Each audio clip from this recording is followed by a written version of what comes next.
Ini penutup mengagetkan. Oke. Prinsipnya penutup mengagetkan adalah isi penutup itu tidak ada pada tulisan sebelumnya.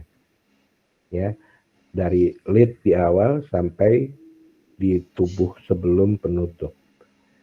Tiba-tiba dimasukkan oleh penulis, ya, meskipun syaratnya tetap harus ada hubungan, tetap terkait gitu ya dengan isi tulisan yang sudah ditulis sebelumnya. Gitu. Nah, tapi prinsipnya dia tidak ada, belum ada, gitu, ya. Karena belum adanya itu dari awal sampai sebelum penutup itu ditulis, maka penutup yang seperti itu menjadi mengagetkan pembaca.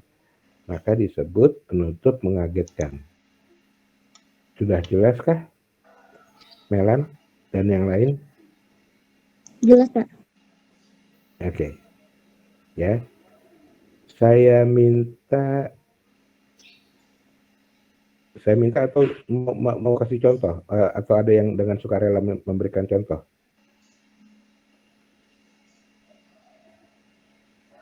Coba saya minta kasih contoh untuk mengagetkan ini. Ya. Oke, kembali ke Antar dan Rozi. Siapa yang sudah untuk contoh klimaksnya? Saya belum, Pak. Antar? Saya ini Pak, toko kaset itu menjual kaset lama hingga kaset baru, tidak? Yang klimaksnya apanya tuh, Antar? Itu mah sama sekali nggak ada klimaksnya. Ya. Pak, Kenapa? tadi saya bikin contohnya baru yang klimaks ini, Pak. Belum mengagetkan. Jadi kamu milih yang klimaks saja gitu? Bukan, Pak. Tadi kan kita pembahasannya klimaks baru mengagetkan. Jadi yang sudah ada itu yang klimaks. Yang mengagetkan belum Apa saja. ya? Yang klimaks menurut kamu gimana? Kalau menurut saya seperti ini, Pak, kalimatnya. Akhirnya harimau itu mati tertembak peluru yang dimuntahkan oleh senapan milik Kitardi. Darah mengalir dari kepalanya dan tubuhnya perlahan rebah. Kini tidak ada lagi suara mencekam yang membuat takut warga sekitar. Good. Ya. Jadi klimaksnya adalah kematian si siapa tadi, harimau ya? Gitu. Iya, Pak, si harimau. Oke, ya. Jadi klimaksnya adalah kematian harimau. Nah, cerita awalnya ya itu mungkin dia bercerita tentang perburuan ya, tentang bagaimana memburu si harimau ya, dan klimaksnya adalah tertembak mati. Gitu ya. Good. Makasih, Mita. Kalau gitu ya, karena kamu sudah, saya minta siapa lagi ya yang mau ngasih contoh mengagetkan? Ada yang mau? Nah, kenapa deh? Saya coba ya, Pak, yang Ya, boleh. mengagetkan. Oke, silakan deh. Sosok tukang bubur itu ialah intel yang sedang menyamar untuk mengurai bandar narkoba. Jadi kita bahas tentang tukang buburnya itu, terus pas di penutup itu kita baru ngurai kalau misalnya sosok tukang bubur itu merupakan seorang intel yang sedang menyamar untuk mengurai kejahatan gitu, Pak. Good ya, tapi kalimatnya mungkin diperbaiki supaya ada kesan mengagetkan, ada suasana mengagetkannya. Kalau tadi kalimat kamu masih terlalu datar, Nade. Ya, meskipun dengan kamu jelaskan itu menjadi benar, itu adalah penutup mengagetkan, gitu ya. Jadi kita juga harus bermain ya dengan kalimat supaya suasana yang kita inginkan itu dapat, gitu ya. Oke, thank you, Made. Ya, Pak. Sekarang kita lanjutkan masuk ke penutup yang tak ada penyelesaian. Nah, ya, kita baca dulu deh. Adalah penutup yang menyerahkan kepada keinginan pembaca. Penulis hanya menyiapkan alternatif isi tulisan yang mungkin diambil pembaca menjadi penutup. Oke, saya jelaskan. Seringkali orang salah paham. Penutup tak ada penyelesaian, dia pikir mudah karena cuma sekedar menggantung, sekedar tidak selesai gitu ya. Salah. Kalau menggantung kemudian tidak ada alternatif, ya artinya penutupnya belum selesai, bukan penutup tak ada penyelesaian. Beda loh, paham?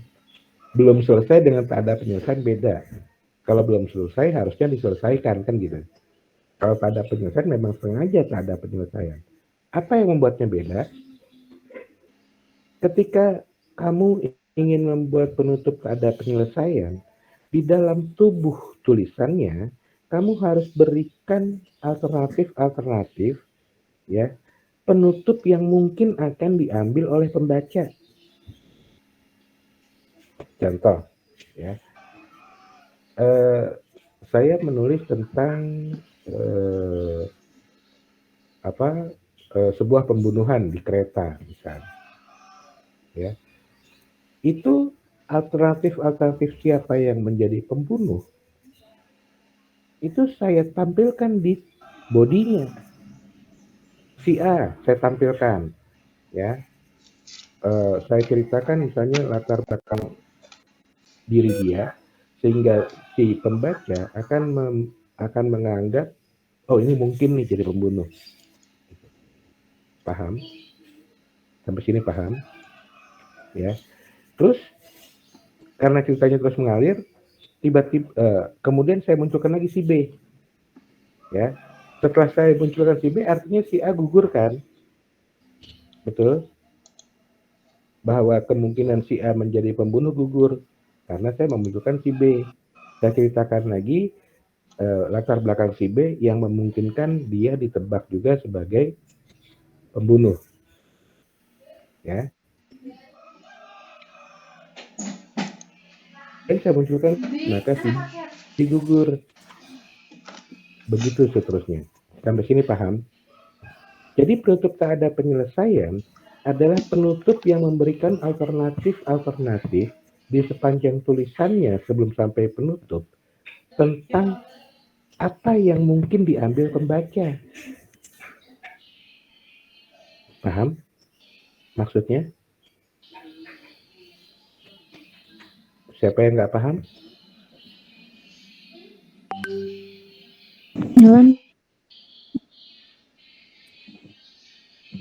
Oke, gini Melan. Saya jujur aja sama kamu, saya kurang suka nonton film Indonesia atau sinetron Indonesia. Kenapa? Karena ceritanya mudah ditebak, iya Pak? Iya, Pak. Iya. Nah, kalau penutup tak ada penyelesaian, itu ketika saya menebak, saya salah gitu. Tebakan saya salah. Saya nebak lagi, salah lagi gitu. Nah, sampai berapa kali salah ya tergantung si penulisnya gitu ya, mau berapa kali bikin alternatif gitu. Ya. Dan itu biasanya pada film-film barat ya atau film-film yang bukan Indonesia dan pada cerita-cerita yang barangkali lebih kepada detektif gitu misalnya ya. Siapa yang pernah nonton film detektif? Atau film horor deh, ya horor mah kadang-kadang enggak ya. Kalau film detektif itu pasti ya. Coba kamu nonton misalnya film dulu ada apa ya, pembunuhan di kereta itu saya senang banget nonton itu. Kenapa? Karena setiap tebakan saya salah gitu.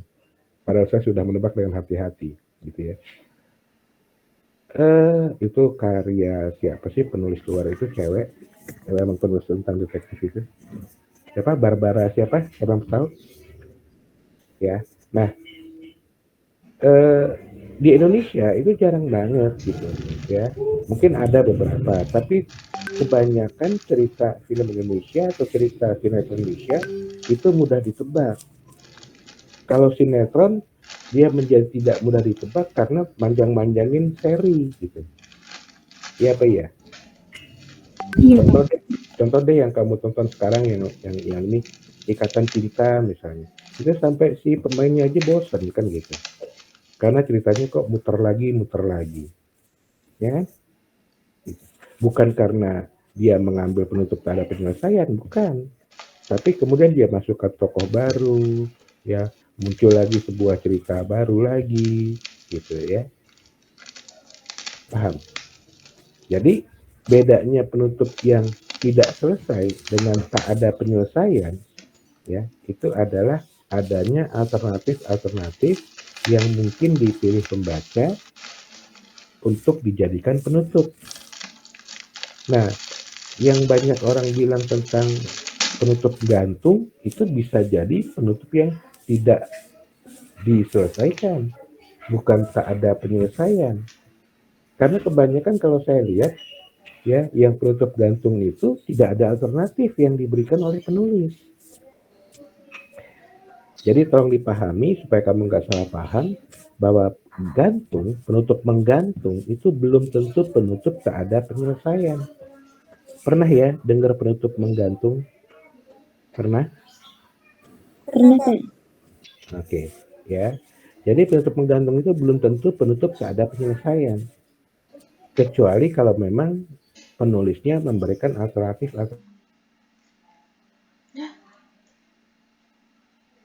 Untuk ke materi 7 masih ada waktu 1 jam, mudah-mudahan kelar. Ya, kita masuk ke jenis feature. Secara umum feature dibagi atas feature berita. Ya. Feature berita adalah feature yang berasal dari berita atau feature yang berbentuk berita. Jadi feature berita adalah feature yang asalnya berita atau bentuknya berita. Kalau yang bentuknya berita, maka kamu sudah sering mendengar istilah soft news. Ya, itu adalah feature. Tapi karena bentuknya berita, maka syarat tulisan itu sebagai berita tidak hilang. Apa syarat yang tetap melekat di soft news sebagai berita? Aktual dan objektif. Karena feature, ya, itu awet dan subjektif, ya. Tapi dia tetap feature meskipun dia bentuknya berita. Nah, karena dia bentuknya berita, maka dua syarat yang dimiliki oleh feature artikel menjadi hilang pada feature berita, ya. Atau kamu membuat feature dari sebuah berita yang kamu ambil. Karena dia sebuah berita, maka bisa jadi 8 ciri khas pada feature itu juga tidak terpenuhi. Sampai sini jelas? Paham? Oke, ya. Nah, sekarang feature artikel. Feature artikel adalah feature yang kita sedang bahas sekarang ini. Artinya feature yang harus memenuhi 8 unsur dari ciri khas atau karakteristik, ya. Kenapa disebut feature artikel? Tadi untuk membedakan dengan feature berita. Nah, feature artikel itu sendiri itu mempunyai banyak jenis yang berdasarkan isi masalahnya. Kita lihat di sini ada beberapa contoh, ya. Ada 6 contoh, ya. Ada feature profil, ya, dan sebagainya di bawah. Sampai sini jelas? Sebelum saya menjelaskan contoh feature jenis feature ini, kenapa cuma 6 yang saya tulis? Karena sesungguhnya setelah 6 ini banyak banget, ya.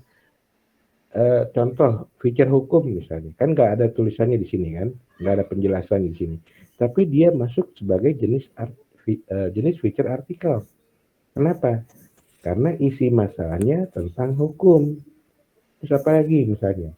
Feature kriminal gitu ya, kriminalitas. Terus misalnya feature kesehatan, ya.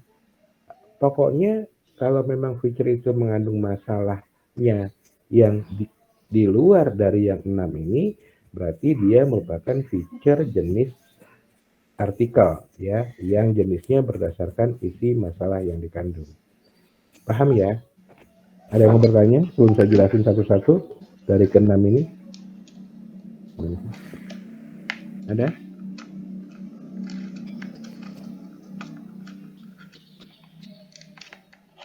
Kalau nggak ada, saya lanjut.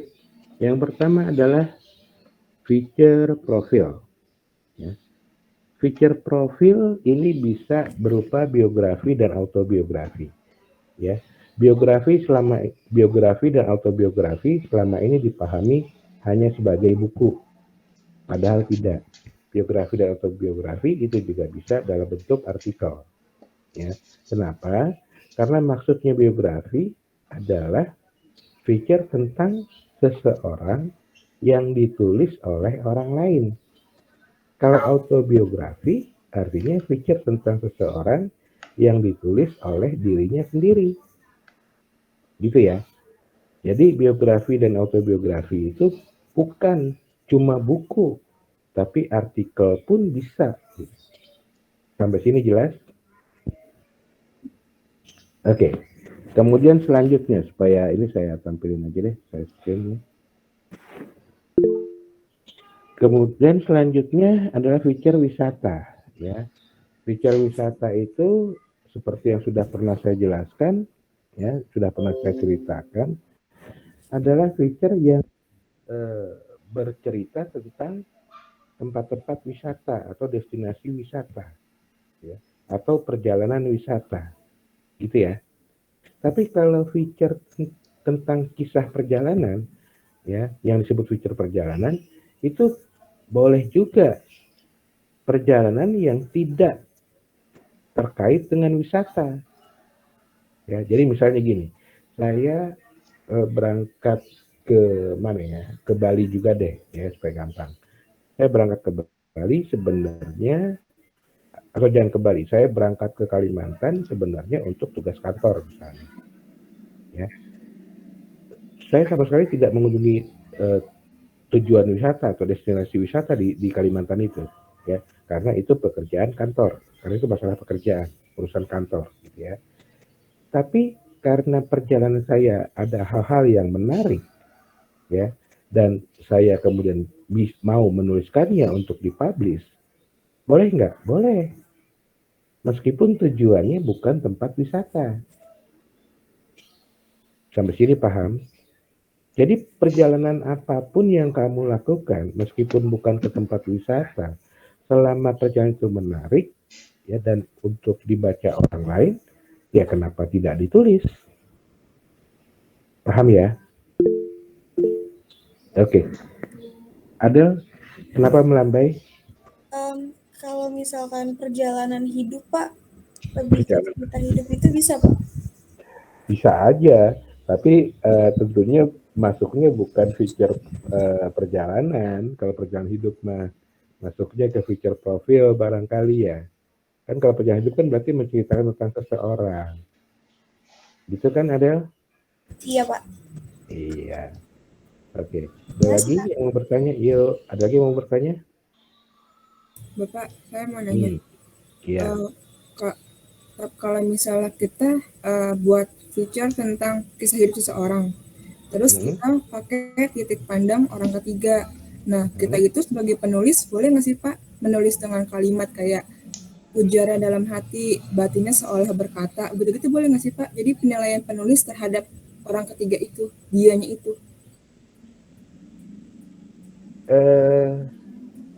Saya jawab dulu, boleh. Kenapa boleh?